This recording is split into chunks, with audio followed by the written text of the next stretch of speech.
Welcome to our December Board of Health meeting.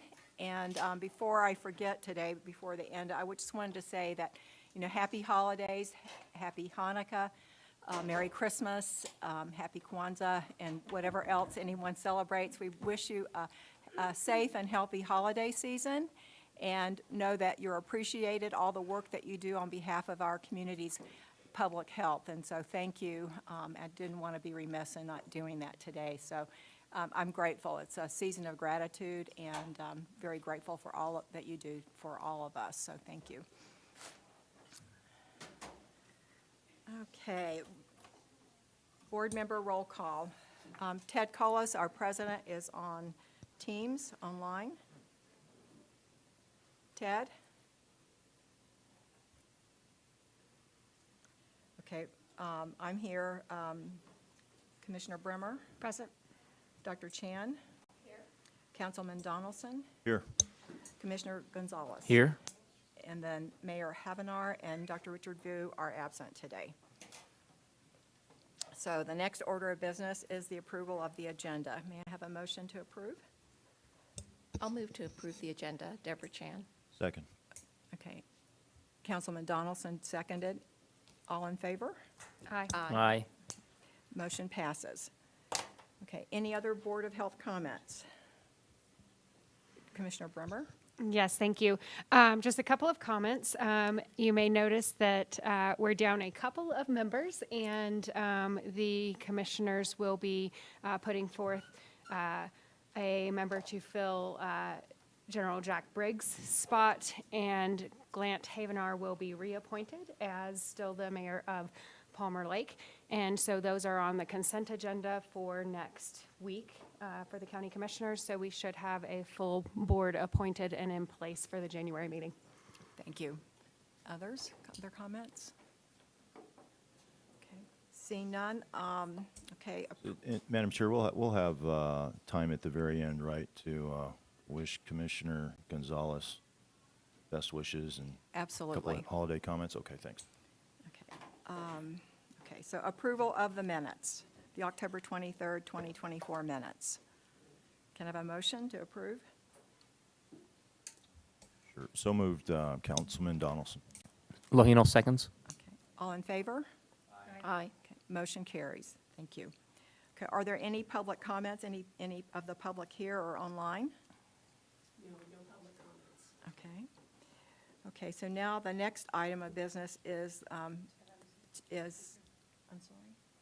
I want to put Ted on speaker. Okay. He says hi. Hi, Ted. Thank you for joining us this morning. So next we'll have an appreciation. Let's see. I want to make sure the agenda hasn't changed since the one I have. Appreciation of Board Health Service. And this is where we're going to be recognizing Commissioner Gonzalez. And I just want to say he's our most senior member, and when he leaves, then that's going to be me. And he's got an institutional memory and knowledge and history with the Public Health Department with his service on this board, and it's very valuable and will be hard to replace. And I just want you to know that I personally appreciate you and your enthusiasm and your engagement. There is, for me, I work with a board, nothing worse than having a disengaged board. And I would rather have good, robust conversation about items than to have groupthink. And I appreciate what you've brought to the board, your knowledge and your expertise and your enthusiasm and your participation. So thank you so much. Anyone else would like to comment? Well, sure. I very much want to say I will miss Longinos, Commissioner Gonzalez. Can't accuse him of groupthink, so I appreciate that. It's been 4 years for me, and so the whole time, several of you have been on, but Longinos has. And I think the citizens of El Paso County were served well by Commissioner Gonzalez in his 8 years with a serious consideration of the different issues and a real desire to represent the citizens on this board and his role as a commissioner. I hope your replacement kind of follows in your footsteps and asks serious questions with a good heart. You know, you ask the questions out of a sincere interest in doing the best thing for all the citizens of El Paso County, and thank you very much. And it's been a good time working with you. Commissioner Bremer? Thank you. Well said, Councilmember Donaldson. I had the opportunity to do a bit of a roast and a toast and bring up many things yesterday at our commission meeting as we said goodbye to Commissioners Gonzalez and Vanderwerf. But, you know, for this particular board, one of the things that stands out is there are only a handful at this point who have served before, during, and after a global pandemic.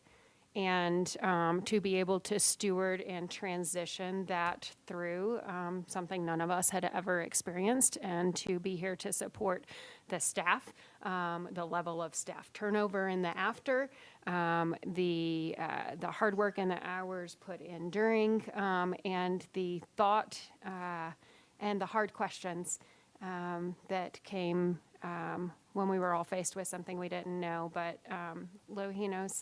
Commissioner Gonzalez's stewardship through that was remarkable and inspiring. Susan? On behalf of, our agency and our entire team, I want to share gratitude for your leadership. There are numerous, aspects that stand out. However, a couple of highlights are working with the board to expand services in the southeast portion of El Paso County. That is something that we have been working on for, I want to say since I actually started at the agency, that we've needed to expand services with the most populous county in the state of Colorado, and having some of the data that we have related to the southeast portion of the county and the city of Fountain, that was a significant accomplishment. So thank you for your leadership in that arena. Also, there's so many different aspects of when the calculations were not where they needed to be on a population basis as it relates to vaccine. And you helped us with that area. And there's so much more. I appreciate that you've always been responsive. You've always been reachable. And I want to say that you have missed very, very few meetings. And to Vice President Doris Ralston's comment about engagement, I think that has been appreciated and very robust. And I know that I'm going to miss you, and many team members are going to miss you, and we wish you all the best. And we do have a certificate of appreciation for you as well. I don't know if you want me to read that or if you want to read it. If you want to, did Ted want to say anything? Sure. President Colas, Yes. if you wanted to wish Commissioner Gonzalez the best. Yeah, you bet I do. I heard everybody's comments. I hope and trust that you can hear mine. I had the pleasure of working with the commissioner when I was the fire chief, and he was on the Public Safety Sales Tax Committee. And the thing that I can say without hesitation is that this is a passionate individual who loves his community. And it doesn't matter what capacity he's working in, he gives it his all. He puts energy toward it, and he does it because he cares about his community, and he cares about the people that have trusted him with the positions that he's held. Whether it was in the Air Force, cadet up at the academy, or working with our county commission, this is a guy who understands service, and I certainly appreciate having been able to be by his side over the last several years. Thank you, Commissioner, and best of luck to you in whatever is next on your journey. Thank you, Ted. Okay, so we're going to present the certificate of appreciation to Commissioner Gonzalez, and it's probably going to be a photo opportunity as well. So I'll let Susan, Director Whelan, read that. Sure. So we have a certificate of appreciation for Commissioner Gonzalez. And on behalf of El Paso County Board of Health and El Paso County Public Health for 7 years of dedicated service to the citizens of El Paso County, awarded on this 11th day of December 2024. And many, many thank yous. Did you want to say something? Sure, thank you. I just really appreciate this. This is been one of my favorite boards, and I know it's been one of the most important that I've served on. A lot of people forgot, the reason I asked 8 years ago why I wanted to be on this board was because we had PFAS issue down in the water, and that's one of the big things that we deal with, and so I wanted to make sure I had a voice on that, and I thought that was a good way of doing that. And then none of us had any idea we'd be doing the COVID situation and what that meant to the country and the county, and us being able to address that. And so 180 turn on kind of like what we were looking at and what the issues were. We had something else in the jailhouse with the breakout as well, and that was interesting again, but making sure that we addressed that and we did address it, and we corrected it. And then the other one, as you mentioned, expanding services to our residents in need. That was great. And the one thing, because I do appreciate the robust discussions that I think I brought to the county and the board, our board, but as I kind of mentioned at the county, I was very proud of supporting the things I said I would do, and I said I would represent everybody. And Susan brought up the one on the vaccines, and that's where I kind of supported both sides because that's what I was going to do, represent everybody. And the example there was I had issues with the mandates on the vaccines, and I was very robust on that. But when we were not getting the share of vaccines for the people that wanted them, that was something that was not acceptable. And I stepped up and I said, and with Susan, we said, well, we need to make sure our residents get, for the people that wanted it, and there were people on both sides of that issue, we're going to fight for them. And I thought I did, and I appreciated the fact that I tried to do that at all times. And this is such an important board, and it's led by so many good people. So thank you. Okay, ready for a photo, everybody? Ted, we're going to take a photo, so give us a minute.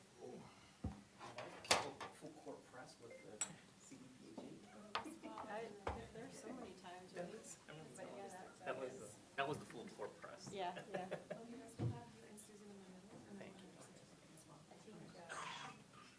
Yeah, you go to Austin and.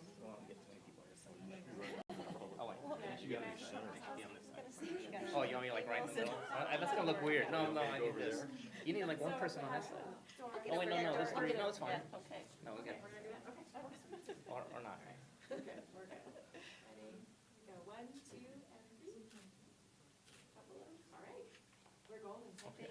Thank you. All right, I want to see that hanging above your couch. That op-ed popped up on my thing not too long ago. Yeah.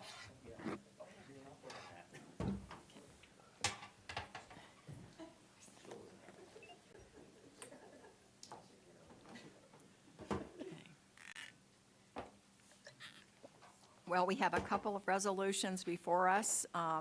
One is the Sunshine Resolution that addresses our meeting notice requirements. And so do we want to take them separately and do the approval? I'm not going to read them because our attorney, Lori, says we don't have to read them. I hope you read them prior to coming. Does anyone have any questions about that particular resolution, the 2025 Sunshine Resolution? My only question was, anything change, or is it the standard one we've used in the past? Okay. It's a standard resolution. Okay, then I would move approval of the 2025 Sunshine Resolution. Okay, Councilman Donaldson moved. And I'll second Deborah Chan. Deborah Chan seconded. All in favor? Aye. Thank you. Aye. Okay, so that is passed unanimously. Okay, the next is resolution to adopt and appropriate the 2025 public health budget. Did everyone have a chance to read that? I think you've skipped ahead, Madam Chair. The next one should be the meeting agendas for 2025, Okay. or the meeting dates. Okay, you're right, it is the meeting dates. So the resolution regarding the meeting schedule. Anyone have any conflicts or questions about that? Move approval? Second, Councilman Donaldson. Okay, Commissioner Brimmer moved and Councilman Donaldson seconded. All in favor? Aye. Aye. Motion passes. Thank you. Okay, so, okay, the next item of business is the finance and budget.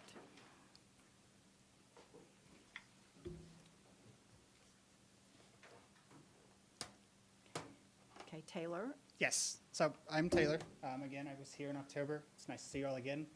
I'm going to go over November financials first, and then we'll go over the final 2025 OAB budget for public health. November financials, not a whole lot of change between October and November from the last time I saw you. Public health state funding and county funding coming in as expected. Program-specific grants have started to flatten out a little bit, so we are seeing that catch up in timing that we've been talking about all year. License fees and permits are still down, as we've talked about across the year, but we've continued to have, we've continued to track that and monitor it, and we're seeing what we've expected through November.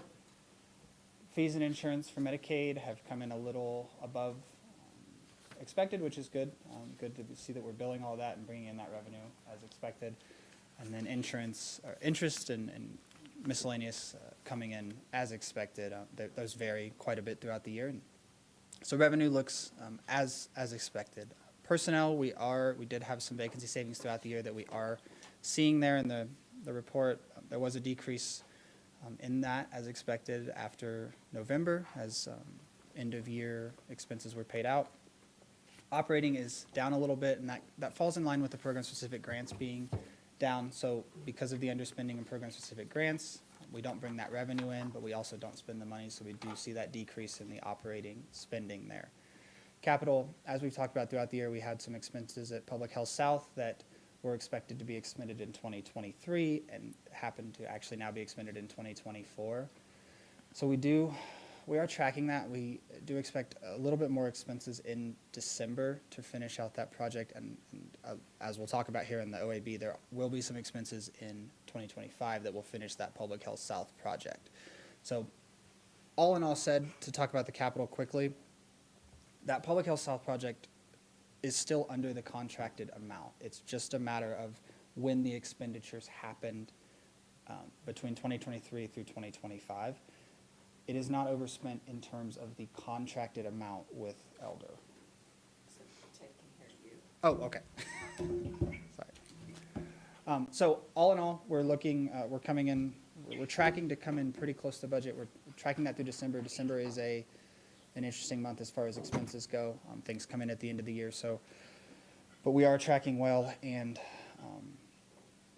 hopefully we're in a good spot at the end of December. Questions? I have a question on the licenses, fees, and permits. As we've been discussing over the last several months, I understand that the reason that revenue is down is because there actually have been fewer licenses, fees, and permits issued. And so the revenue is down despite our approval of increasing some of those fees. Is that correct? I don't have those numbers with me exactly to be able to speak to how many permits were given across all public health programs. So that would be something I'd have to circle back with you guys on. Okay, so do we know why there's that variance? Director Wheelan? I will just say that when we think about licenses, fees, and permits, they expand throughout our agency and beyond environmental health. And I know that we were overly aggressive also, and just what we had put in the budget to meet. That is an area, but we can get back to you on the numbers. So we overestimated specifically with some of the licenses and fees. Okay, so that's understandable. And so with the 2024 revised budget, if our actual revenue has been under 3.5 million as of November, as of the end of November, why would the revised budget show almost 4.3 million through 2024? How come that is not revised? Give us a little bit of time, and we'll look into that and get back to you. Okay, thank you. Anyone else have questions on the update on November's finances? Okay, seeing none, okay. Taylor, you want to move to the next Great. topic? So now we can move on to the 2025 original budget. So just briefly, what we're going to do here is review what I presented in October quickly, just a refresher of the changes from 2024 to the PBB, and then we'll move on from the changes from the preliminary balanced budget to the original adopted budget that we're looking at today. So from 2024's revised budget to 2025 preliminary balanced budget, which was presented in October, we had a decrease in revenue due to those COVID grants. As we can see, a lot of that falls in the El Paso County funding line since the American Rescue Plan Act funds were passed through the county. So we do see a big decrease there in that third column from 2024 to 2025. State LPHA funding, the increase, as we talked about, that was a win for public health this year. We do see that. A slight decrease in ELC 2.2 just based on the continuation of that grant. And a decrease in estimated fees year over year. As Susan just mentioned, we were very aggressive in 2024 in budgeting those fees. And so we're trying to correct that estimate in 2025 so that the license fees and permits are budgeted in a more attainable, achievable number, so that that revenue can come in a correct manner. And then, again, like I mentioned, the increase in state LPHA funding, that is part of the change that we saw between 2024 and the 2025 preliminary balance budget. So a slight decrease in revenue of about $361,000 between 2024 and 2025's preliminary budget. And then just a quick summary of the expense changes between 2024 and 2025's preliminary. Personnel expense increased, as we talked about in October. We did have some decrease in the FTE count, but because of increasing benefits and salary costs, we do see a slight increase in that personnel expense for 2025. Operating, we see a slight decrease. That's mainly operational, programmatic, and then some of that can be attributed to the ending of some of those COVID grants. Some of that was operating expenses that would decrease. And then the preliminary budget, we have no capital expense. As mentioned before, the one-time costs for the Public Health South building were removed in the preliminary balance budget, but as we'll see in a second, we do have some slight costs for 2025 that we've put back in. Good. So the changes from the preliminary balance budget to the original, which we're presenting today, so the changes from October to now, we had a slight decrease in the anticipated county funding from our previous estimate. That's based on the HR projections of personnel increases and COLA increases. We get the final numbers from them, which allows us to then have a final county funding number. So we did a slight decrease in that revenue of about $60,000, $61,000. And then we had a decrease in personnel costs from just some more evaluation of positions so a decrease of about $119,000 and a slight increase in the operating costs, about $54,000. Some of that was a continuation of Pikes Peak Rising, which was funded through COVID funds, and an additional increase of the Emergency Response and Recovery Fund. So that was at the direction of Susan. And then capital cost increase, as I mentioned, of about $85,000. There is a little bit of work at Public Health South that is not anticipated to be finished in 2024. So we have moved and added some funds to 2025 to be able to cover that. And as mentioned, that is still the entirety of the contract at Public Health South. That still keeps it under the contracted amount. It is just a matter of when those funds were spent between 2023 and 2025. So the planned use fund balance between the PBB and the OAB increased by about $81,601. And the total budgeted use of fund balance is $970,015. That number, the anticipated remaining fund balance, that would still keep it at 24.5%, which is still above that fund balance policy minimum of 18 to 21%. So the full use of 970 still keeps you above the minimum fund balance policy, still keeps a healthy fund balance in terms of this board's policy on that fund. So here is the final 2025 original adopted budget that we're looking at today. You see the El Paso County funding, the slight change there. State funding stayed the same. We're looking at about $27,283,000 in revenue and $28.2 million in expenditures for the net change in fund balance of $970,015, which is the expected use of fund balance. And then finally, we'll just take a quick look at where the revenue and expenditures break out. About 50% of revenue comes from program-specific grants. We see about 25% of that is El Paso County funding there, and then 6% from the state, and then license fees and permits make up around 16%. And then I'm sorry, I don't have a number on the interest and miscellaneous, but it's around 2%. And then COVID grants, which is our ELC 2.2, as mentioned, is about 1%, and those are starting to wind down. Then finally, expenditures, personnel is 77.4%, small amount of capital there, less than 0.5%, and then operating expenditures are about 22.3%.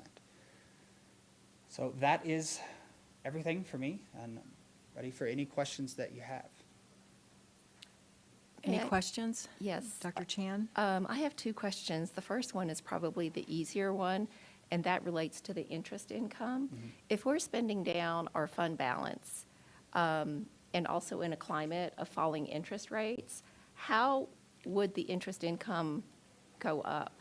So in 2024, we were pretty conservative with the interest income, and so we've, again, taken a look at those.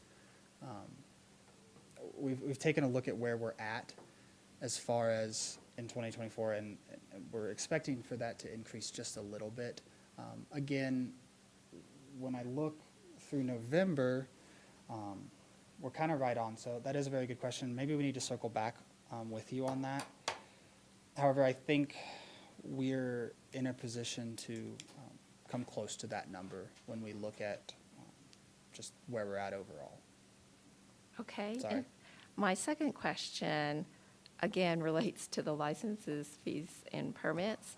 I see that the budget is $4.275 million. And we have a shortfall this year. Probably it's going to be about,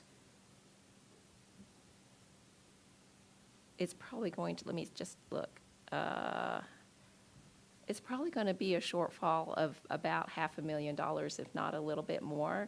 And then if we're projecting an increase in revenue and we don't meet it and actually have a similar revenue as this year, that's going to be a shortfall of about $700,000 in the budget. And I appreciate that we have a very healthy reserve balance.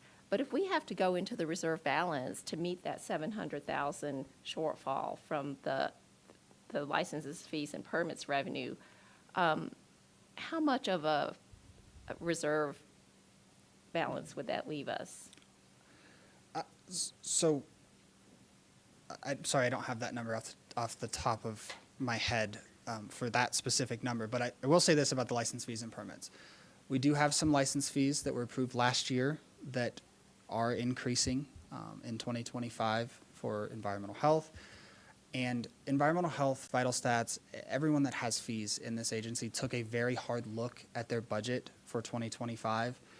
And there was some decreases in certain spots. There were some increases in certain spots as far as what they think they're going to bring in. And so there was a very deep look taken by every program and every division director, program manager in public health to arrive at this 4.275 number.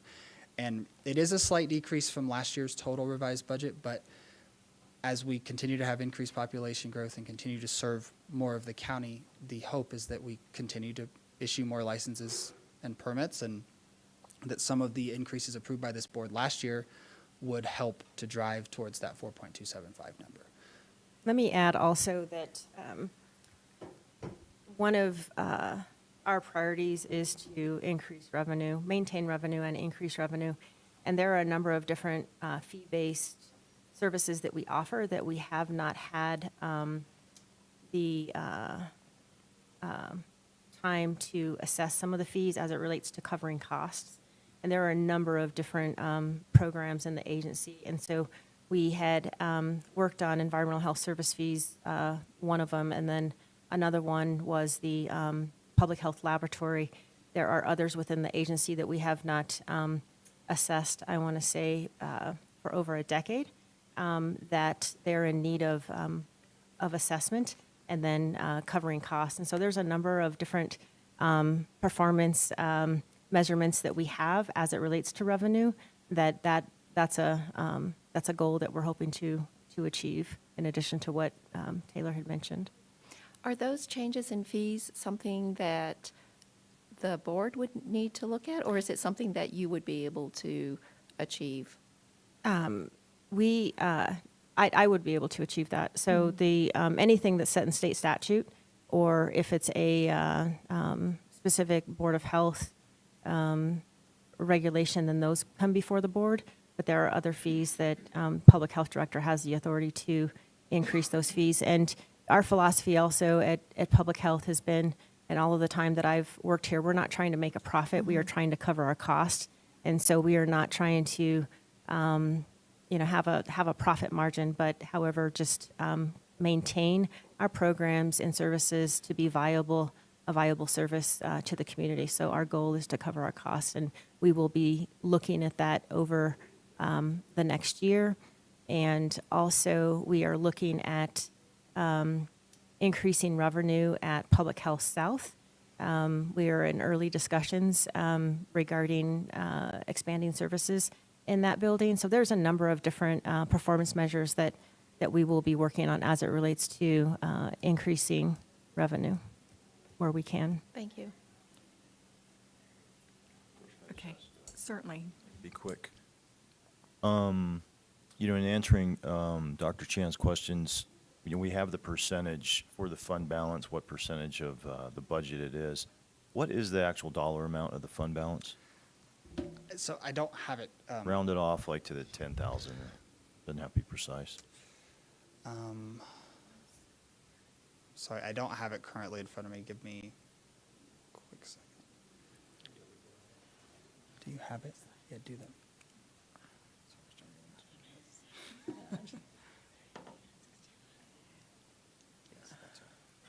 So it's around 6.68 million will be the fund balance.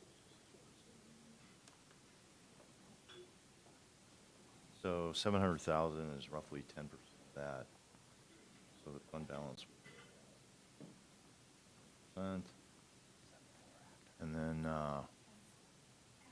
Juaninos is an Air Force Academy graduate. If the fund balance goes down by 10%, Juaninos, test question. And what percentage of the budget is that? I can't do that in my head. I'm going to counter with a comment here, and I brought this up last time. I really want to see what that does to the percentage of the because the standards of traditionally for a government, I think it's 16 or 17%. We're in the 20s, and so really trying to we figure want to out. see if we're still at 20, 21, or 25 with the reduction. So with the reduction, we're still at 24.5% of revenue. That's the kind, right. That's what the that's a 24 good and a half- number that really So after should. the need to look 970s at. use, Yeah. we're still at But 24.5%. I thought Dr. Chan was pointing out some other things that were likely or possibly going to come in low, some other revenue sources. Perhaps I just misunderstood that, and you weren't doing that. I was doing that. Okay, she I was was curious about what the fund balance would be if we have a shortfall of $700,000, which addition. is what we're on track to have, if we continue to have the revenue from the licenses, fees, and permits that we had in 2024. So it would be we would need to go into the fund balance, the 970,000 plus 700,000, which would be 1.67 million. And so the fund balance would fall 1.67 million off of 6.6 million. So let's step back a second. The 6.6 million is after the expenditures of 970,000. Oh, is it? Yes. Okay, So, okay. and on top of that, when we're talking about 2024, though we do have some shortfalls in revenue, like you're talking about, of possibly around 700,000, we do have some underspending in our expenditures that offset that. So we are tracking towards, fingers crossed, that we hit our 2024 budgeting number. And so this 24.5% is baking in that we come in on budget in 2024, which we are working towards. So 6.68 million is after the expenditure of 970,000. It still leaves us at 24.5% of expected revenue. And I just did the math, and I did okay in math in high school. And I think it would leave it at 21.5%, Dr. Chan, if that additional shortfall occurred of 700,000, it'd still be at 21.4, roughly, rounding some stuff off. Which is really healthy. And again, I think the intent was, we didn't want to be at 16 or 17% because we wanted the flexibility of, say another million and a half of, if something happens again, like a pandemic, we've got money we can immediately put to use. And so that low 20s was kind of, I think, the intent of the board historically, so that you have funding. If something pops up, we got money to spend that doesn't take us below the 16 or 17%. Exactly, that's correct. Any other comments? So, so there's a resolution, I guess, to adopt and appropriate the 2025 public health budget. And Taylor, we really appreciate your participation and your knowledge and sharing. Thank you. So is there a motion to approve that resolution? Yeah, I'll move approval of the 2025 budget. And that's Councilman Donaldson. I will second that. Dr. Chan seconded. All in favor? Aye. Aye. Any opposed? Thank you. Okay, contracts, new contracts. Nathaniel Riggs, our, I'm going to provide a brief introduction. okay. All right. Good morning, board members. Michelle Byerly, serve as the Division Director of Data Strategy and Communication. So I'm going to provide a very brief introduction to this grant before asking one of our partners to speak in more detail to this project, which is really focused on youth substance use prevention in El Paso and Teller counties. So we're very fortunate to have several partners in attendance today, both virtual and in person, from Colorado State University, Rise Above Colorado, and SE2, should there be any questions. We are extremely grateful for the support and expertise of our partners and appreciate them taking the time to join us today. So to provide a very brief overview, this funding originates from a grant that Colorado State University received from the Region 16 Opioid Abatement Council to support local youth substance use prevention activities. So El Paso County Public Health would be a subrecipient.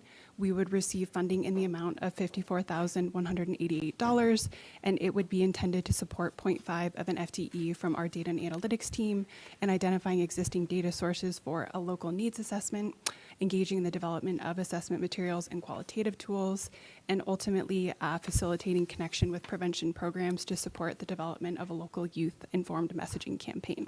So with that brief overview, I will ask Dr. Nate Riggs, who's the Executive Director of the Colorado State University Prevention Research Center, to provide a more in-depth presentation of this project.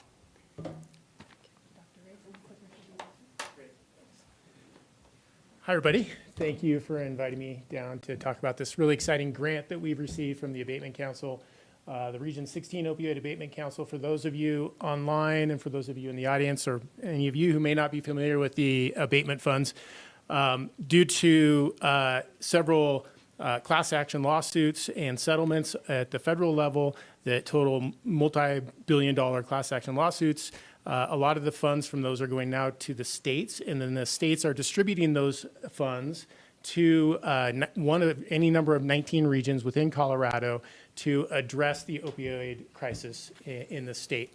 And the great thing about this process is that each of these regions gets to decide exactly how they would like to spend these dollars, from anywhere from prevention to treatment, recovery,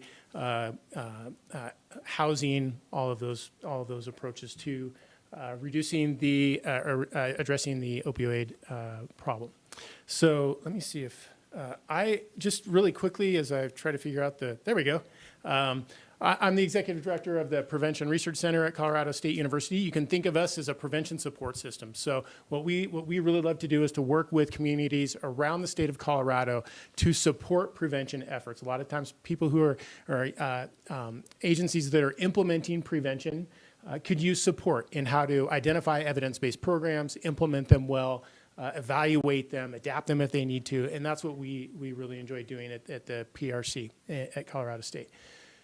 So one of the things, there are a couple of really great things about how Region 16, and again, Region 16 is both El Paso County and Teller County, have decided to distribute these funds. One is that, and by the way, these funds are going to be distributed over a period of 18 years. So it allows us an opportunity to really think long-term to address this issue. In Region 16, one of the great things that they did was they decided to distribute funds across different approaches. So there's funding for prevention, there's funding for treatment, there's funding for other approaches to reducing opioid dependence and misuse.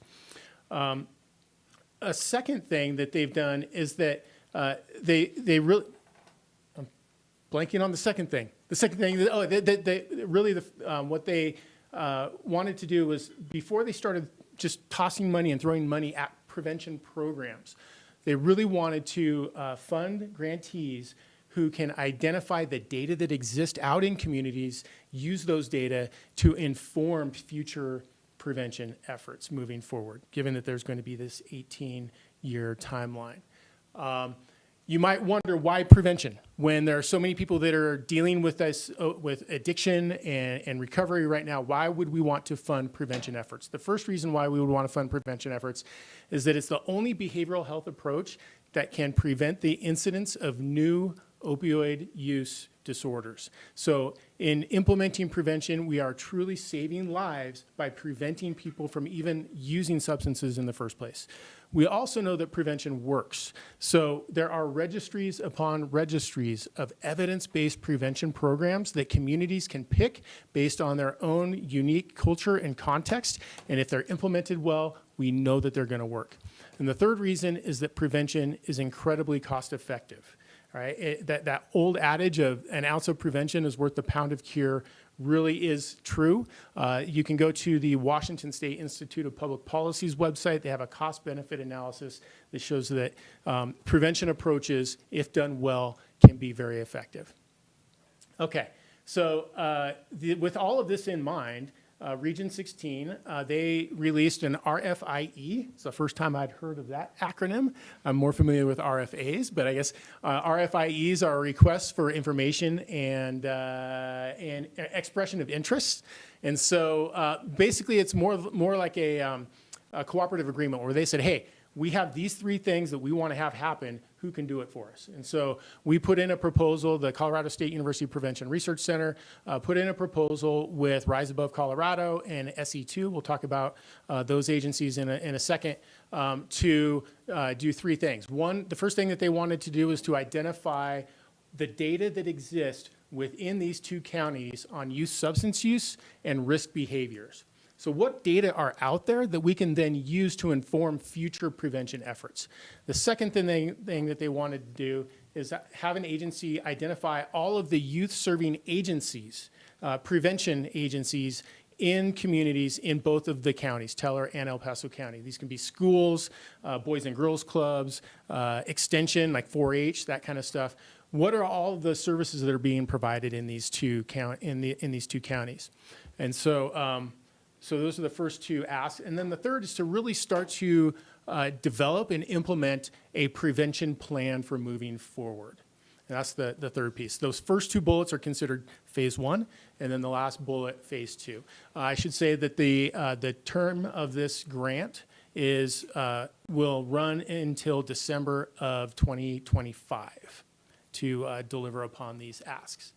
Okay, so the CSU Prevention Research Center, Rise Above, SC2, we were funded to deliver upon this scope of work. We have the technical expertise to do all of this stuff, where we really value collaboration across the state with local partners. And so where we are partnering with both Teller and El Paso County is with El Paso and Teller County Extension, Teller County Mental Health Alliance, Teller County Public Health, and then you all, and especially your data team behind me.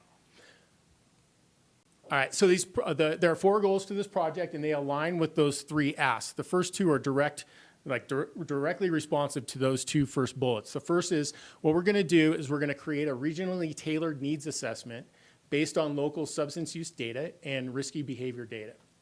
And then with that, overlay that with our second goal, which is to provide a report on the existing prevention services that are positively impacting youth in both El Paso and Teller County. We're going to work with a group at CSU that is going to create a GIS map that's going to be able to overlay the data on substance use risk and those types of behaviors, and then also the actual agencies that are out in communities.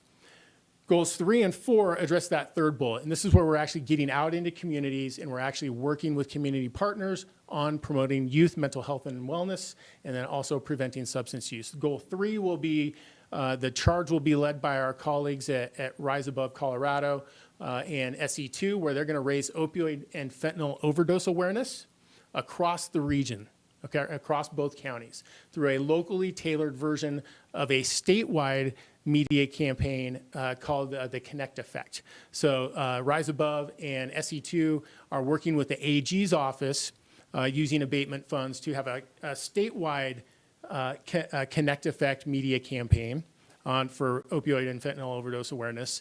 And they're going to tailor that to both Teller and El Paso County. And I'll talk to you, I'll say a little bit why that tailoring is important here in a second. And then that fourth goal is really where our CSU's Prevention Research Center comes in, and our prevention support.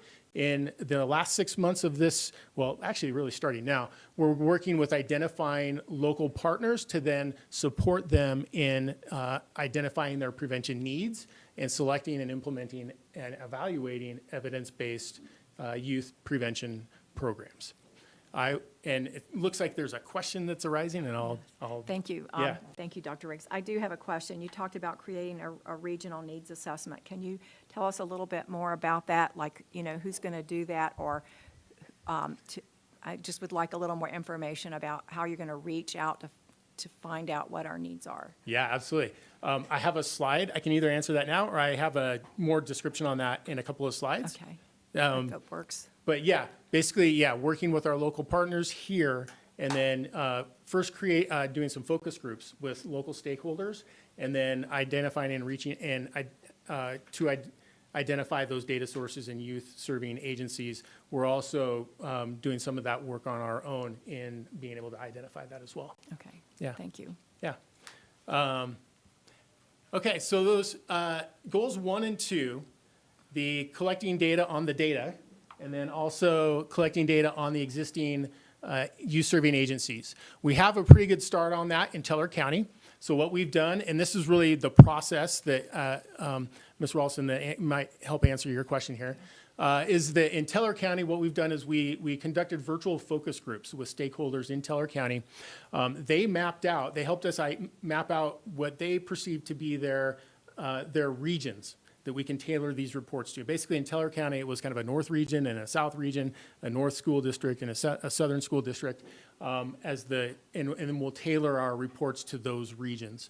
And then we've identified Teller County local data sources through those focus groups and through our own search. And the same thing with the youth serving prevention agencies. Now, I will say that all of these data that we collect for goals 1 and 2 are all secondary data, and it's all at the aggregate level. So we're not collecting data on individual youth. that where we would need any kind of parental permission or anything like that. It's data that already exists, and we're helping the counties kind of gather all of that and paint a comprehensive picture. And then we're layering that on top of some national data sources, like from the Substance Abuse and Mental Health Services Association, where they have some national surveys that drill down basically to the county level and not much more granular than that. So that's what we've done in Teller County. And then right now, we just initiated the process of starting to create that needs assessment based on those two data sources. So in El Paso County, what we would love to do is to work with your data team on basically cloning what we've done in Teller County. Working with your data team on planning and facilitating 2 to 3 virtual focus groups with stakeholders in El Paso County. And these people can be school district personnel, public health personnel, whoever we deem to be important people to talk to. We'd then work with you all on analyzing that focus group data, compiling a list of those data sources and the youth serving agencies, and then summarizing that through county or tailored reports to the abatement council and any other audience that would like to see those reports. Might be you as well. So, and then we develop that needs and gaps assessment based on all those data. Thank you. Yeah. Questions? Dr. Chan? I think I just need a little bit of clarification when you're talking about assessing for services that prevent initiation of use of addictive substances. When you're compiling data for this needs assessment, wouldn't the needs assessment be everybody if you're looking at primary prevention rather than secondary prevention? Yes. So what we so the data that we're collecting on the youth serving agencies could be universal prevention. So that primary.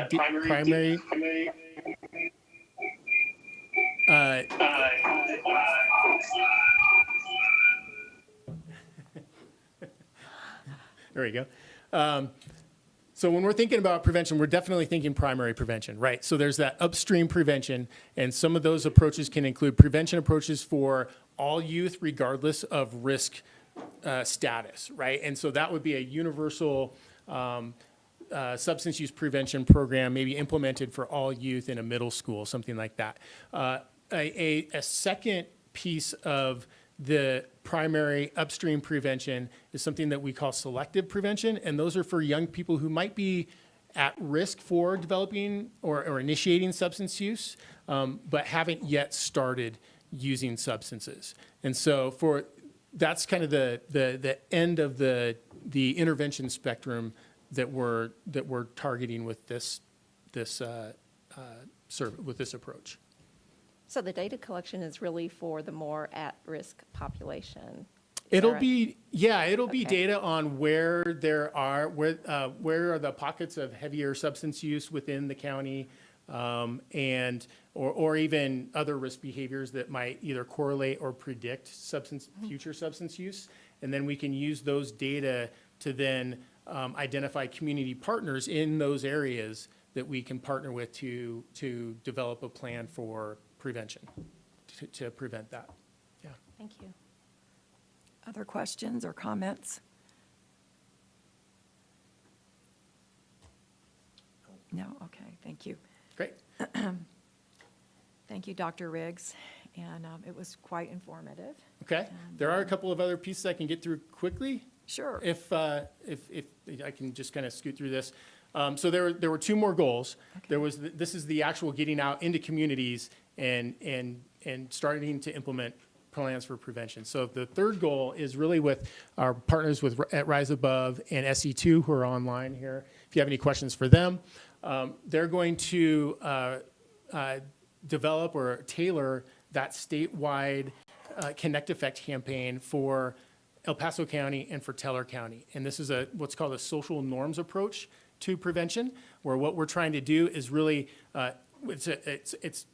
this approach is to get wide reach with our prevention efforts. So this would be for all youth in both counties, even though they're going to be regionally tailored campaigns. So the first deal is that they're really trying to focus on these misperceptions of the amount of use that's going on in communities and misperceptions around the support for use in communities.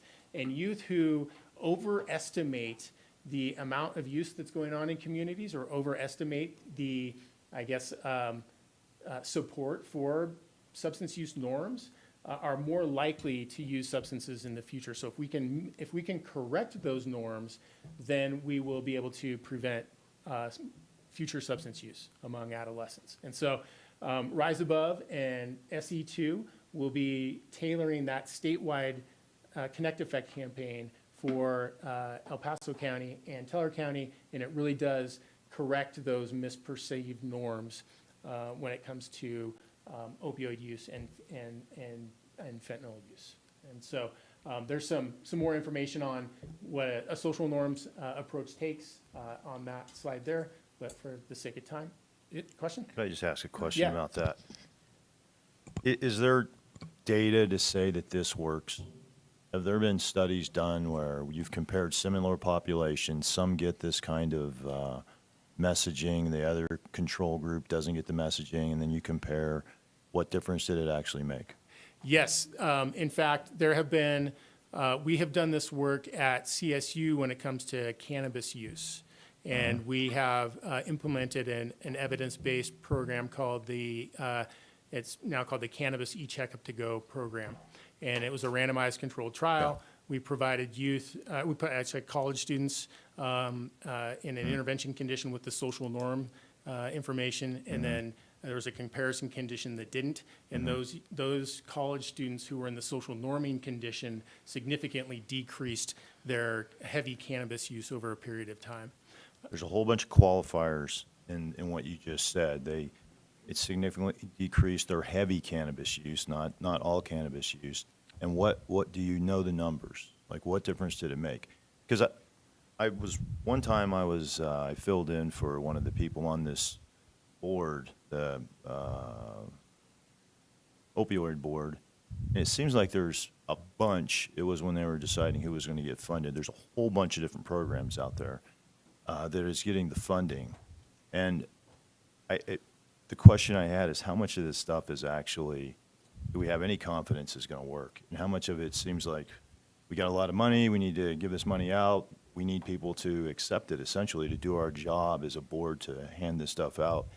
My concern is that we might be distributing in small amounts to lots of different programs rather than a large amount to a proven program. Can you Yes. either discuss that or just give me the data on your program? Yeah. Like it went from 20% and we reduced it and that's probably way high, I hope, of heavy marijuana use among college students. And the group that had this kind of presentation or messaging, it dropped it by 50% to 10%. It's a great point and a great question. And at the Prevention Research Center, we're all about evidence-based programs, at least recommending that our community partners use evidence-based programs. My colleagues at Rise Above and SE2 can speak towards the program effects of the Connect Effect itself. And I don't know if they're online right now and if they have the opportunity to unmute and maybe provide an answer to that question that's specific to the Connect Effect. I would like to respond to Councilman Donaldson's question.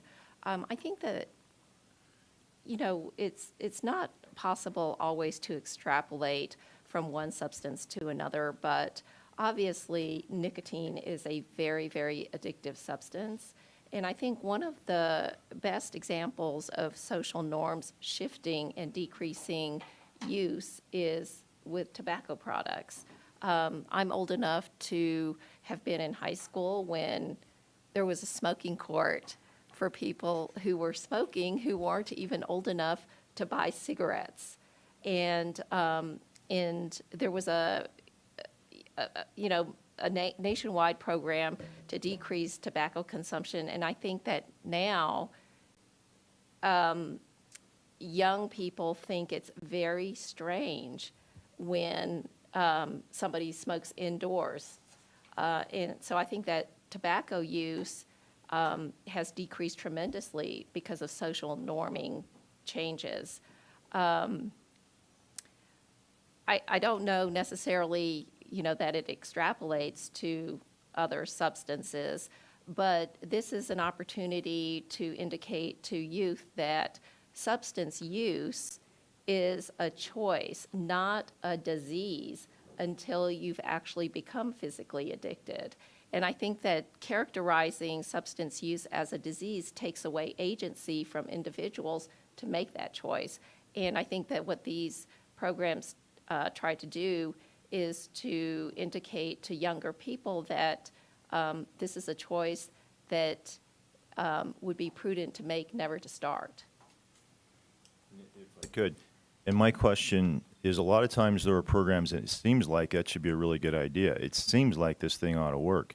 But then when you look at the actual numbers, you compare the ones who got that messaging to the ones who didn't. And we're not talking about a national program here. We're talking about very localized programs. It just didn't work, and we wish it would, but it didn't. And so I think you have the numbers, and that's kind of what I was asking for. And young people may not be smoking, but they sure are vaping now. And so, I don't know. Yeah, when we get to the, and I realize I'm probably way over time, the fourth goal, where the Prevention Research Center then engages directly with schools, school districts, community partners, we really take that approach where there are common, what we call risk and protective factors for multiple health behavior problems, including multiple substances and other violence, conduct problems, risky sexual behavior, that if you intervene early with those common risk and protective factors, you may have downstream effects on multiple health behavior problems. And there are evidence-based programs that schools can implement that address those multiple risk and protective factors that then can have effects on vaping, combustible tobacco use, cannabis use, alcohol use, and other risk behaviors. So I'm right there with you on that approach. Yeah.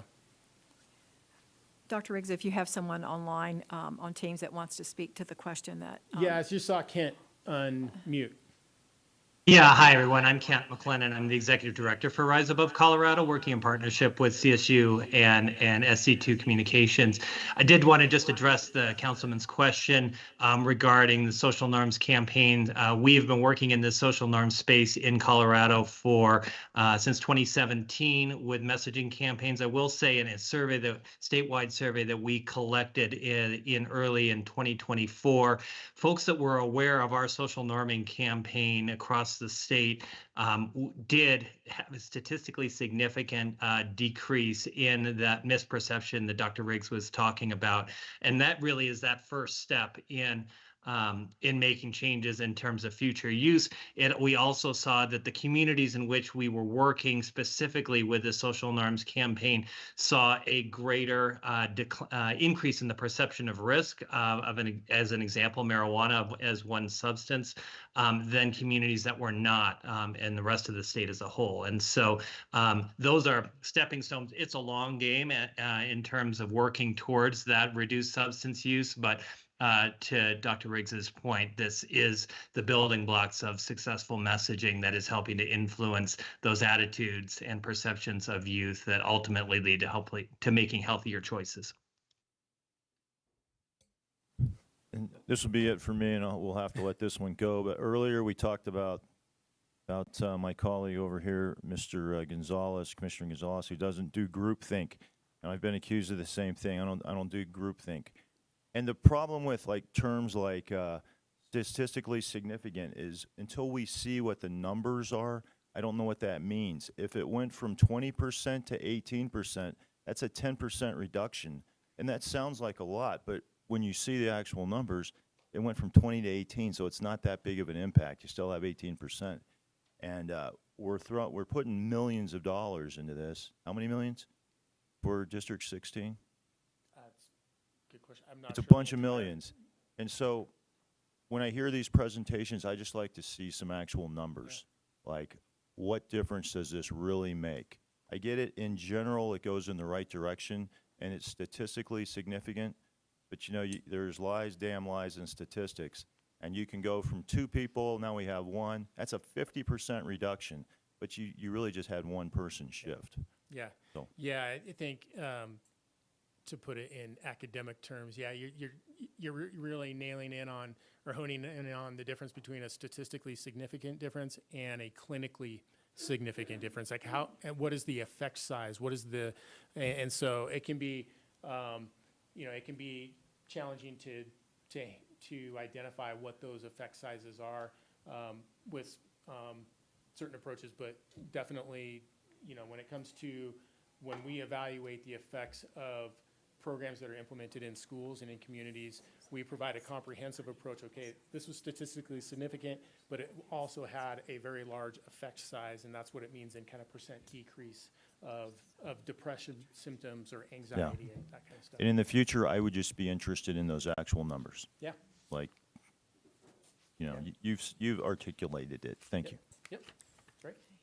Thank you so much for your presentation and the information, and also thank you all, the board, for all your questions. All right, Very thank good you. ones. So I guess we need to look and see if we want to approve this new contract. And Commissioner Bremer?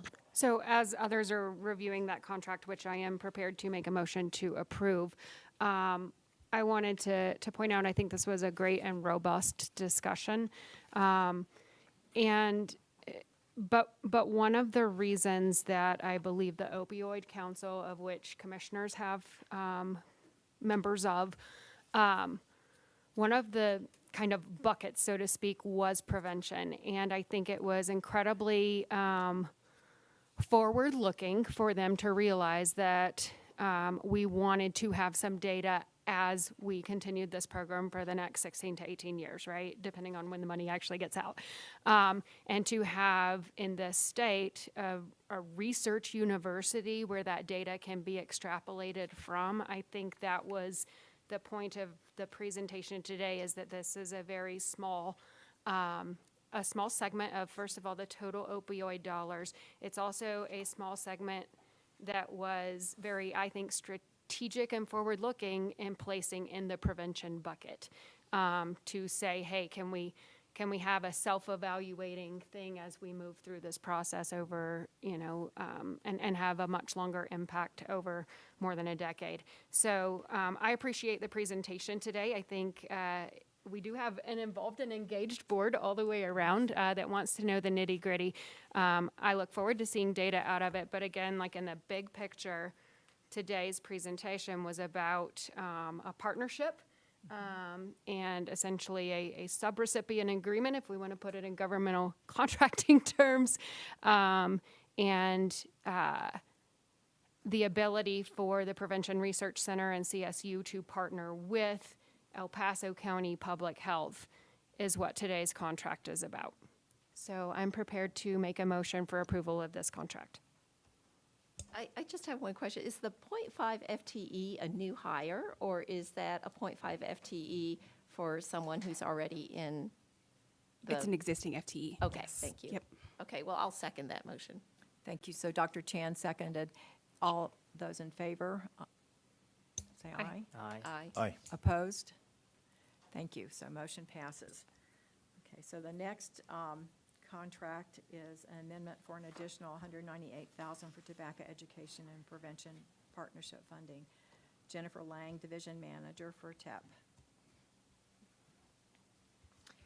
Good morning, board members. My name is Jennifer Lang. I'm the division manager for the Tobacco Education and Prevention Partnership Program. As stated in your board packet in the contract synopsis, we are seeking your approval for an additional funding from CDPHE for the Tobacco Education and Prevention Partnership Program. The amount is $197,788. for the state fiscal year 2020-25. These funds will allow us to continue our work to reduce initiation of tobacco use, decrease tobacco prevalence among youth, and decrease exposure to secondhand smoke in El Paso County. This contract was first approved by the Board of Health in June 2024, and we are currently seeking your approval for the additional funding from CDPHE. The additional funds will be utilized to supplement tobacco prevention education and cessation efforts for youth and adults and strengthen program infrastructure. We look forward to collaborating with partners throughout the county who share a common goal of helping people live tobacco and vape-free. And I'm happy to answer any questions if you should have any. Any questions? No? Okay. Can I have a motion to approve? Commissioner Gonzalez, motion to approve. A second? Second. Wonderful. Commissioner Bremer seconded. All those in favor? Aye. Opposed? Motion passes. Thank you. Thank you. Okay. So the next contract is Strengthening U.S. Public Health Infrastructure Grant with Carolyn Gary, our Development Officer. Welcome. Hello and good morning. Carolyn Gary. I do lead the development efforts for El Paso County Public Health. So for the Public Health Infrastructure Grant, there are two major components of this grant that I'm sure you're well aware of. It is our CDC infrastructure funding, that is 5 years of funding at approximately $7.4 million. And then there is the A2 Foundational Capabilities funding that's awarded year to year. And I am very excited to say that we have been awarded $791,344 for the third consecutive year. And this funding will support foundational capabilities, specifically existing staff members of the WIC program, as well as one staff member of the Environmental Health Program, with the objective to really continue to look at how do we sustain these efforts within our community for these very important programs. Okay, questions for Carolyn?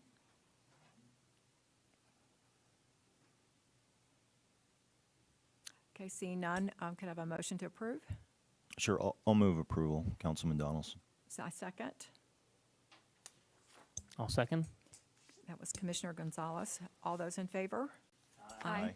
Opposed? Motion carries. Thank you. Okay, now there's a renewal contract for the Colorado Epidemiology Conference, and that would be Ms. Klaber, Assistant Program Manager for Communicable Disease. Good morning, Marini Klaber with Communicable Disease Program. So this is a renewal for the seventh year, the seventh award. We had that pandemic where we didn't do this. From the Colorado Department of Public Health and Environment to El Paso County Public Health Communicable Disease Program to plan, including logistics of the annual Colorado Epi Conference that's hosted here in El Paso County.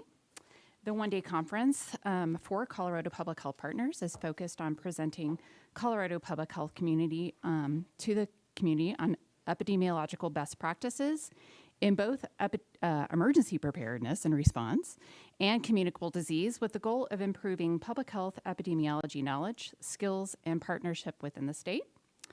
This free conference provides a training opportunity for partners from throughout the state of Colorado, and previously participants have included local public health agencies, academic institutions, military public health, hospital laboratorians, and infection preventionists.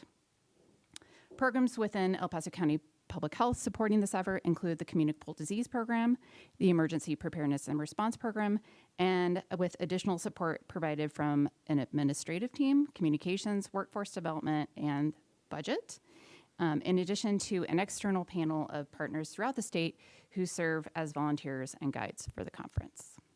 Thank you. I have one question for you. Is there a fee charged for this, for participants to attend? No, this is a free conference. Okay, it's a free conference. Yes. Okay, thank you for clarifying that. Any other questions? Could I have a motion to approve? I'll move to approve. Dr. Chan moved to approve. Second? Second. Commissioner Brimmer, second. All those in favor? Aye. Aye. Opposed? Motion carries. Thank you. Okay, we're down to new business, which we need to have some action on, and that's the election of the 2025 board officers. Ted Colas has agreed to serve as president again, and I've agreed to serve as vice president, and unless there's someone else that would like to do that. Any questions? Thank you for agreeing to serve. Okay, and then Dr. we- Chan took the words right out of my mouth. We also have to appoint our public health director as secretary, so can we do that all in one fell swoop, Lori, or do we have to do them separately? You can do it all in one fell swoop. Okay, thank you. So is there a motion to accept Ted Colas as president, me as vice president, and Susan as secretary? Yeah, so moved. Seconded.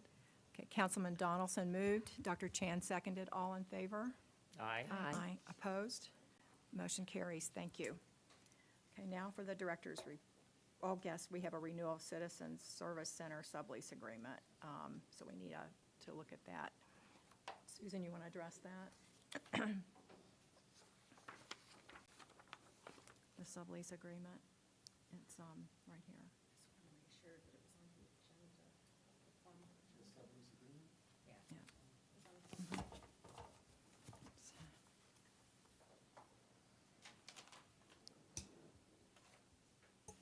If Lori can address that, I just wanted to double check because my copy doesn't have it on here, but just to make sure that it was on the, I believe it was on the agenda that we posted publicly. It was. Okay.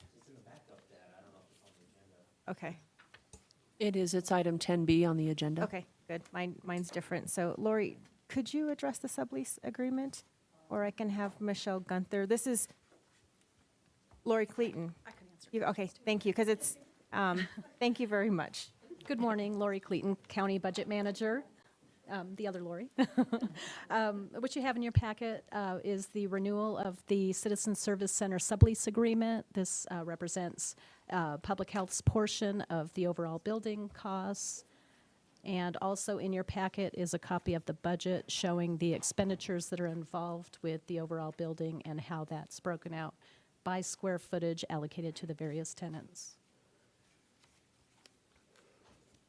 Overall, it represented about a 2% increase, mostly personnel, a small increase in janitorial, as well as utilities. So, pretty small increase overall. Any questions for her on that sublease agreement? Commissioner Brimmer? No questions, just a quick comment. For the purpose of transparency, these are fairly standard to all of the departments and outside organizations, internal and external, that use this facility. And the terms have been standardized over the last few years, much thanks to both teams, both Loris sitting here and your teams. I would like to move approval of this sublease agreement. Thank you. A second? I'll second. Dr. Chan, second. Do we still have Dr. or Mr. Colas on the line? If not, we've lost our quorum. I'm here. Okay. Can you hear me? Okay. I'm here. So all those in favor? I'm sorry? We can hear him very faintly back here. Okay, thank Aye. you. Okay, so all those in favor? Aye. Aye. Aye. Opposed? Aye. Okay, motion carries. Thank you. Thank you. And now for Director Whelan's report. Right. We have two updates and one on weather, and then also the next one will be on pertussis and whooping cough information. But with this, Janelle McNair, our division manager, will present. We prepare and respond to a variety of seasonal concerns, and as we enter into the winter months, emergency preparedness and response division manager will provide a brief overview of the extreme winter weather plan for the region and public health's role within that plan, while the Pikes Peak Regional Office of Emergency Management is the lead agency for this response. our agency as an active participant in planning for and responding to these events. With that, Janelle? Good morning. Let me go ahead and. My name is Janelle McNair. I'm the division manager for the Emergency Preparedness and Response team here at El Paso County Public Health. We have entered the cold months, and so we thought it was timely to provide a brief overview of the extreme cold weather sheltering coordination plan for the region, and to further provide the board an overview of public health's role within that plan. As Director Whelan mentioned, the Pikes Peak Office of Emergency Management is the lead agency for the plan development and for the coordination of an extreme cold weather response. El Paso County Public Health is an active participant in planning and for responding to these events when we are requested by our Office of Emergency Management. The plan covers the 2024-2025 winter season, and it was just recently finalized this past fall with input from multiple response partners from the city and the county. The plan documents how the Office of Emergency Management and all of the responding partners will coordinate in support of providing warming shelter services to unsheltered persons experiencing homelessness when extreme weather thresholds are met, and I'm going to discuss what those are in the next slide. The plan applies to the Office of Emergency Management and all the identified partner organizations within the city and the county. For familiarization of the plan, the Office of Emergency Management leads an annual partner meeting every fall where we all get together and review the plan in anticipation of the extreme cold weather that would be coming. So, as I just mentioned, there is activation criteria and there are specific thresholds that are met in order for the extreme cold weather emergency shelters to be activated. And so these thresholds include a max temperature of 9 degrees persists for 2 days or more. So that's single-digit max temperature for 2 days or more. Snowfall of 10 inches or more in a 24-hour period. So that's double-digit snowfall overnight, specifically looking at the Colorado Springs area. And then wind chill values are negative 18 degrees or lower. As a reminder, wind chill is a measure of how cold it feels when wind temperature and, or when wind and temperature combine. Wind chill is only defined, though, when the temperature's at or below 50 degrees Fahrenheit and wind speed is above 3 miles an hour. Then they can calculate based on formulas what the actual wind chill is going to be.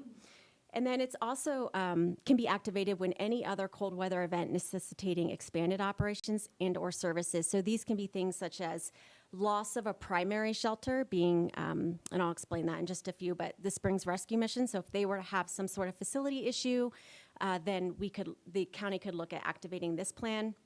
And additionally, if they're seeing an unanticipated influx of those seeking shelter, this plan could also be activated.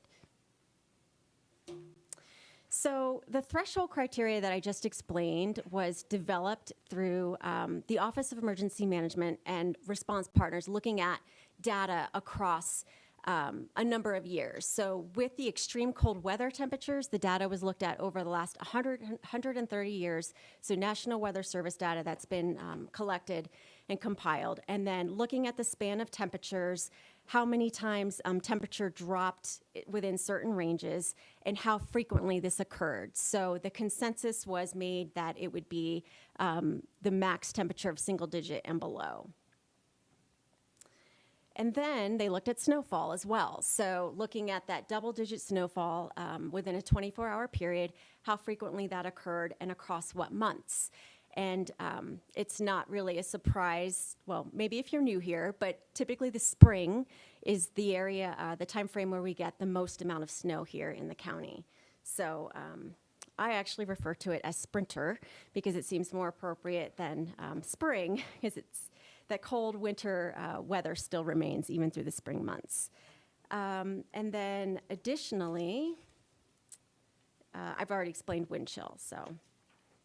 The plan objectives that are outlined in this coordination plan, a couple different phases. So there's the preparation phase, which really is taking place right now. So we're in a constant mode of preparation. So the Office of Emergency Management is identifying or has identified likely locations that are used as emergency warming shelters.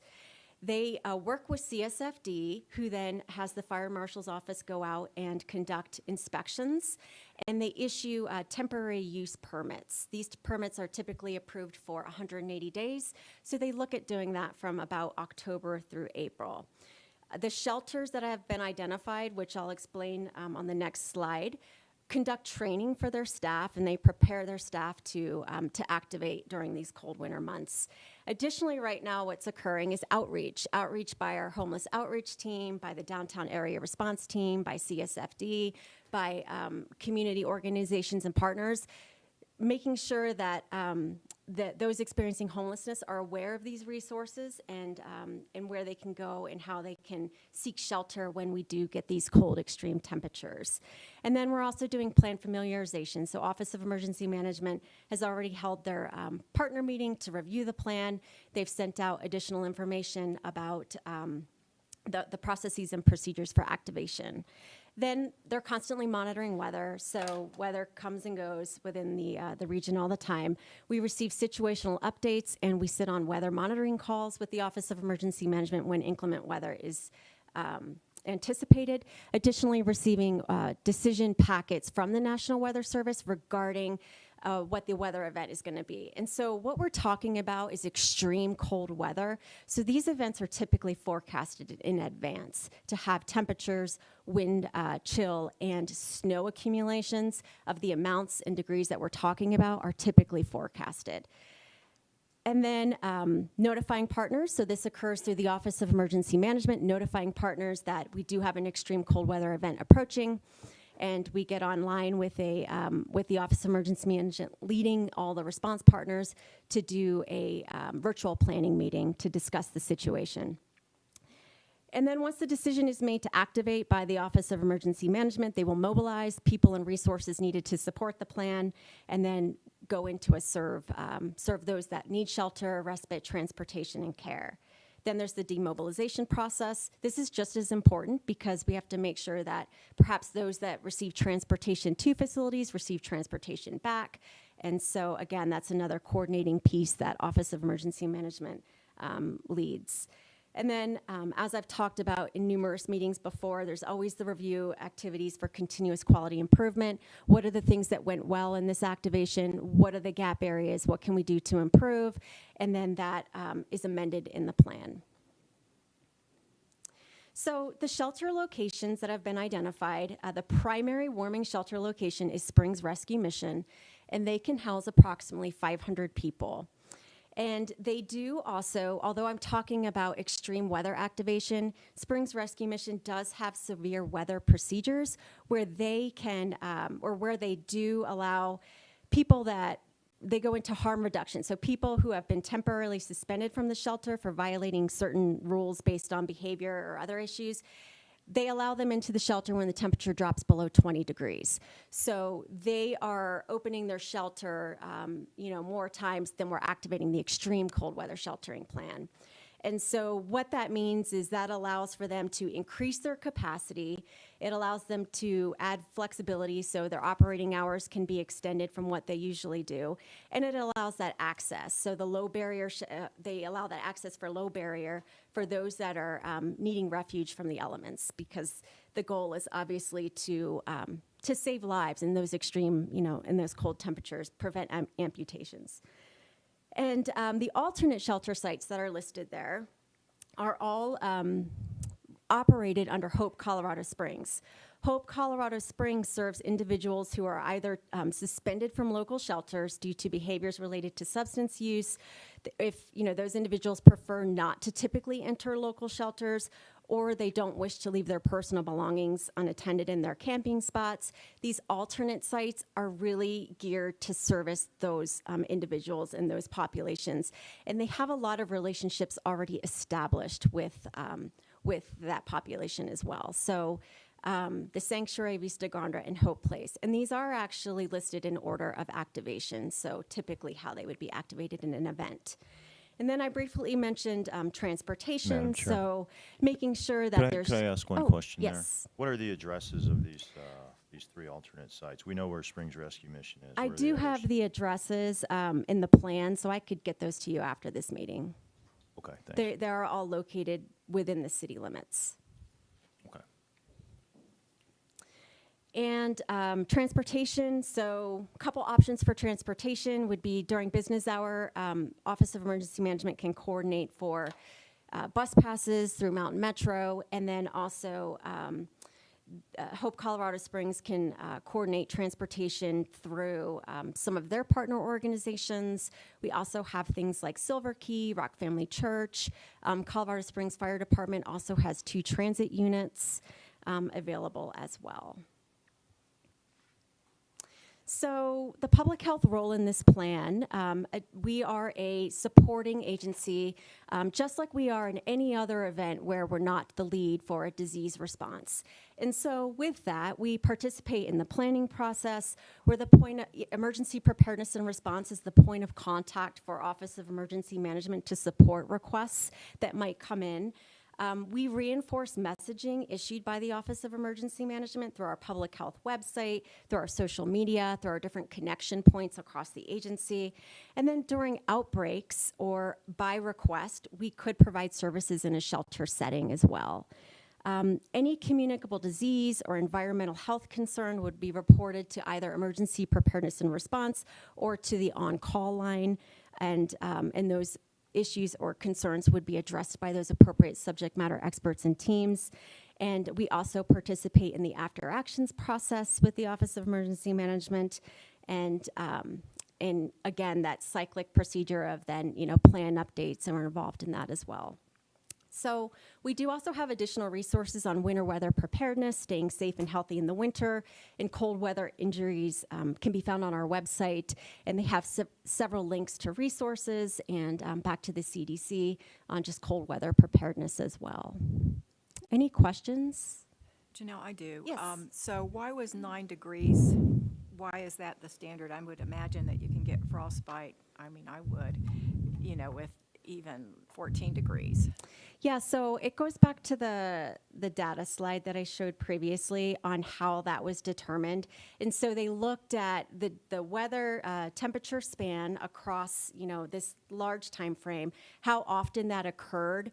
And when they looked at that, they could see that 10 degrees Fahrenheit for 2 days happened 32 times over the last 130 years. But when you look at all the temperatures that are below that and you add that up, that was a temperature range that was determined to be one that would, cover that, I guess that most covers that span. So I don't know if I'm communicating that as well. But looking at the frequency, looking at the occurrence rate, that was the temperature degree that was determined. Okay, thank you. Councilman Donaldson? Yeah, thanks. And I would just point out that, at 15 degrees, at 20 degrees, at 30 degrees, at 40 degrees, there's always space at Springs Rescue Mission. So any of these people could go there and be out of the cold. There's a certain percentage of those who are living along the creeks and outside who don't want to go to the Springs Rescue Mission because they actually won't allow you to bring a weapon in, and they won't allow you to bring your drugs in. But these other sites do allow that. And so I don't know if you're going to touch on that. There's just this difference in what's the behavior that's accepted or the screening process to get in. So when they open up on the first day, last year, the number of people at Springs Rescue Mission actually went down because they went to these other places because they could bring their drugs and stuff in there. So, I think that needs to be considered. And when Jack Briggs was still here, there were some incidents at these other places that wouldn't have happened at Springs Rescue, those kind of reasons. So I think it's always important to remember, anybody that's outside now, that's cold or for any other reason, go to the Springs Rescue Mission. They have a bed for them. Thank you for that. Yeah. Thank you. Dr. Chan? How often have you had to implement the extreme cold weather plan in the last 5 years? So it's a new plan that was just created This plan was just created this fall, Okay. but it was created looking at previous years and some of the issues and gaps that had occurred within the county. So January, Martin Luther King weekend of 2024, they did activate extreme cold weather. This plan, a process, but this plan wasn't yet developed. So this plan was developed in response to that event where they did activate. And so sheltering, there's been a gap within the county regarding, agency coordination. So Department of Human Services has just recently also hired an emergency management specialist that is working with the Office of Emergency Management to address some of these issues as well. Okay, thank you. Any other comments or questions? Thank you, Janelle. Okay, thank you. Thank you, Janelle. And we have an update on cases of pertussis, or commonly referred to as whooping cough, are increasing across the nation. El Paso County is experiencing a similar increase locally. Communicable Disease Division Manager Haley Zachary will provide a brief overview of the local disease trends and how communicable disease, the team is working to collaborate with stakeholders to address this increase in disease activity. Good morning. Thank you, Susan. My name is Haley Zachary. I am the program manager for the Communicable Disease Program here at El Paso County. So what is pertussis? Pertussis is a highly contagious vaccine-preventable respiratory illness caused by a bacteria. As Susan mentioned, it's also known as whooping cough, and in some cultures they refer to it as the 100-day cough because it lasts for a very long time.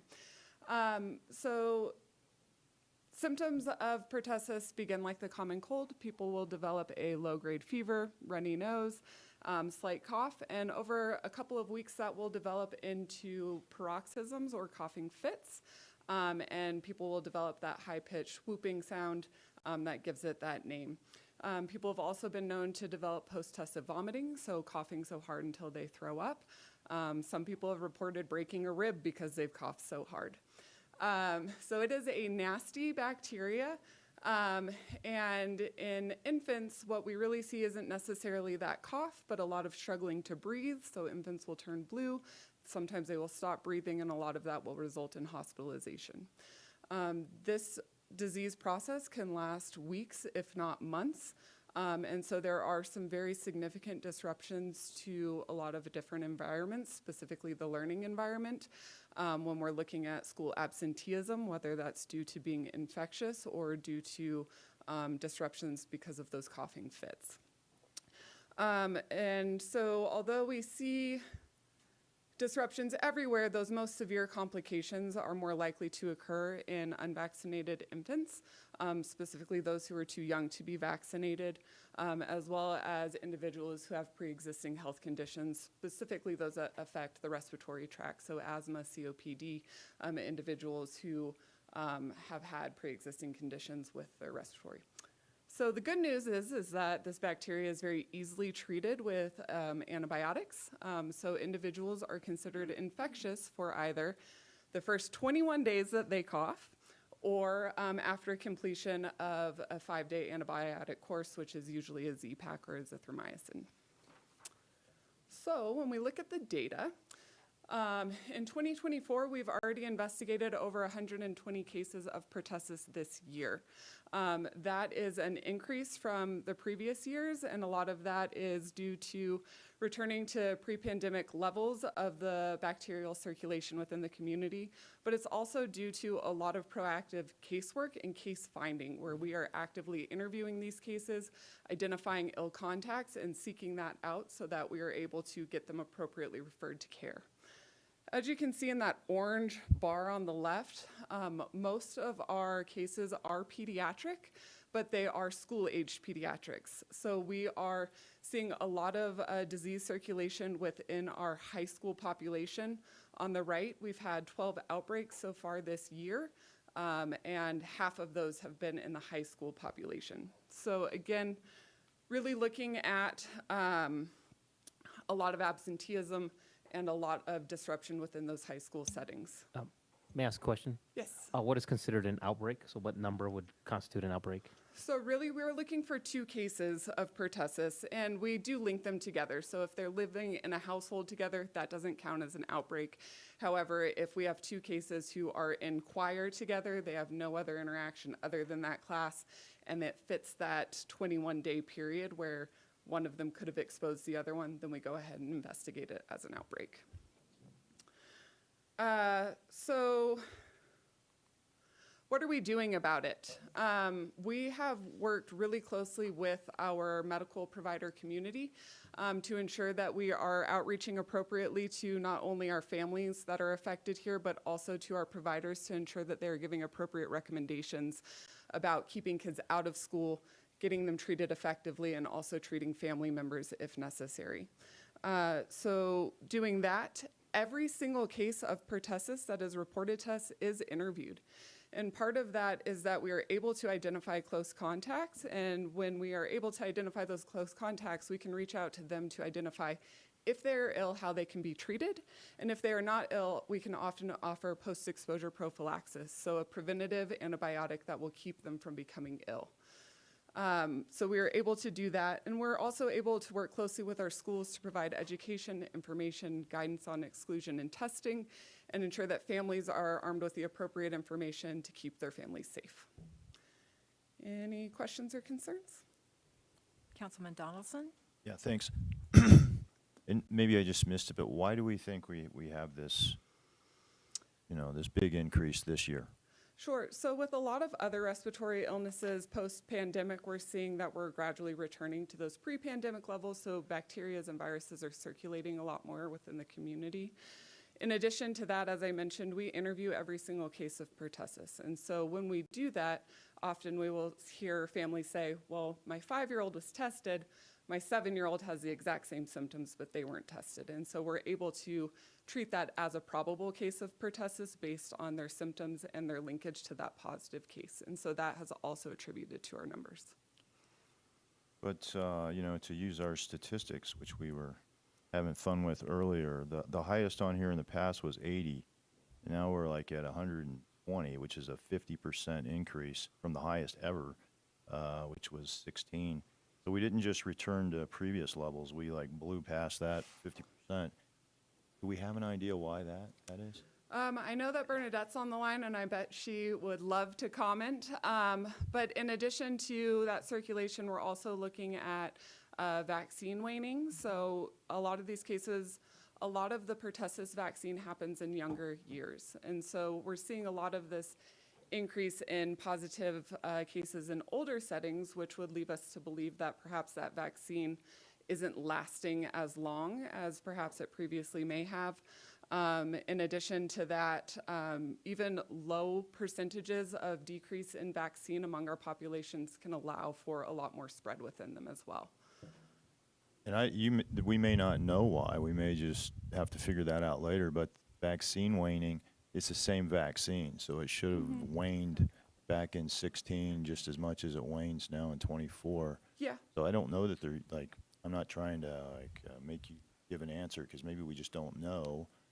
But I'm curious if the doctor has a I think Dr. thought. Albanese is on. Dr. Albanese, could you comment? Yeah, hi, good morning. Thanks, Councilman. It's actually, we're asking ourselves the same question. I'm a bit surprised to see the percentage of cases in high school, adolescents that we're seeing this year compared to previous years, and we're actually analyzing that data a little bit more. Teenagers should get their Tdap vaccine. It's both a tetanus and a pertussis booster around the age of 11 or 12. And so we just started looking at this data because I was concerned that, if these cases are so tight to that vaccine booster, that really would make a lot of sense, would it? Because that's the whole point of giving the vaccine at that age. What we're seeing is actually that the time since last vaccine amongst these adolescent pediatric patients is really more on the lines of 3, 4, 5 years. So they're a little bit older than when they got that early adolescent booster. So I'm equally perplexed. I think, the social gathering and things like that, for any respiratory virus, flu is up, COVID is up, RSV is up. We're going to see exactly the same thing all winter. But it is a little perplexing how hard pertussis has been hit this year. This is a similar trend around the metro area. It's a similar trend being noticed in other jurisdictions around the country. So I don't actually, quite honestly, think we've cracked the nut in terms of figuring out what's going on. So we're paying attention to it. I think the CD team, as Haley has eloquently described, is doing a great job with investigations. There is no doubt when you look for one in a school setting, which is, kind of an institutionalized setting, you find more. That is very, very common. So it is, some of this is just case finding in terms of, being able to get more kids tested and identified. Kids, parents, it's a challenge for parents to keep their kids home from school, although you think a student with a really horrible cough who's vomiting, it would they keep them out, but that doesn't always happen. So we're having prolonged periods of exposure before kids are able to get their antibiotic treatment and make them non-infectious. So I think it's some multiple factors that may be going on. Thanks. Okay, and but it's not the case that these are kids who didn't get the booster. Many of them, is that right? That's not what we're finding, that they failed to get the booster. No, some, but not. That's when we can get back to you because I don't have the data table right in front of me, but we're looking at that. So a proportion of the pediatric cases are behind and haven't, but then there is, probably over half that still, got a booster and we're still, seeing some illness. So it's a little bit perplexing. Pertussis vaccines are not, I would say, our best vaccine. I mean, they're better than not getting vaccinated. I mean, if we had a completely unvaccinated group of students, we would be seeing logarithmically higher number of cases. So the vaccine is, is doing as much as it's able to do, but we do have these breakthrough cases that are perplexing. Okay, thank you. Anyone else? Okay. Thank you, Haley. Thank you. Very good. Thank you, Dr. Albanese. Okay. Any other business anyone wants to bring up? Okay, Susan. I want to thank Haley as well as providing a pertussis update. I wanted to express a lot of gratitude towards you all, Board of Health, as we're closing out the year, as well as our entire staff. We continue to build strength together, and we greatly appreciate the support of our Board of Health. And I would like to invite Board of Health members throughout the year in 2025 to participate in what we call a forum. It's an all-staff meeting. We have all-staff meetings, it's the first Wednesday of each month. President Colas has agreed to attend the January meeting. I think staff really appreciate seeing their Board of Health leaders at meetings. I know that Commissioner Gonzalez, you had participated, and I referred to you as charismatic, and It was a highlight of my year, I think, that last year. I mean, you surprised me. It was wonderful. I mean, you were joking around and making us laugh and smile, and it was just wonderful. So It's surprising that I can make anybody smile. Yes. yeah, you do have a lot of surprises, being an artist and so many other aspects. But I would encourage you to reach out to me if you could pencil in some time. We do travel around to our 3 different sites for our team members, and they really appreciate it. And I know that I appreciate it because we get to see you in a different setting. We get to learn a little bit more around the why behind your Board of Health public service. And I just think it's overall a good interaction, as well as I do want to provide a reminder that we are having our holiday luncheon today, and that will begin at 11:30. And I hope that you all have that on your calendar, as well as Lori as well.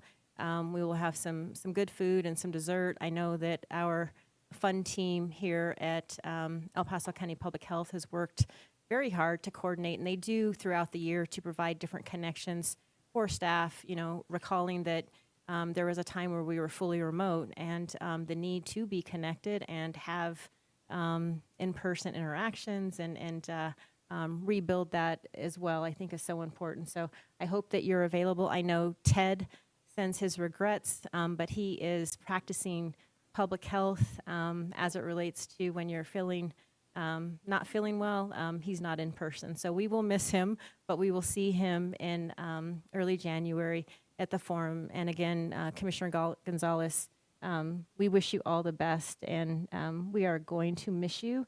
And you bring a lot of history and leadership to Port of Health, so I know I will truly miss you serving, but we do wish you all the best. So that's all I had. Before we adjourn, I'd like just to remind the board that our next meeting is January 22nd at 8:30 here. And again, I wish you all a very Merry Christmas and be safe and healthy, and a great New Year's Eve and New Year's Day as well. Thank you. Any other comments? Okay, can I have a motion to adjourn? So moved, Councilman Donaldson. Second? I'll second. Dr. Chan, second. All in favor? Aye. Aye. No opposed. Thank you. Ted raised his hand.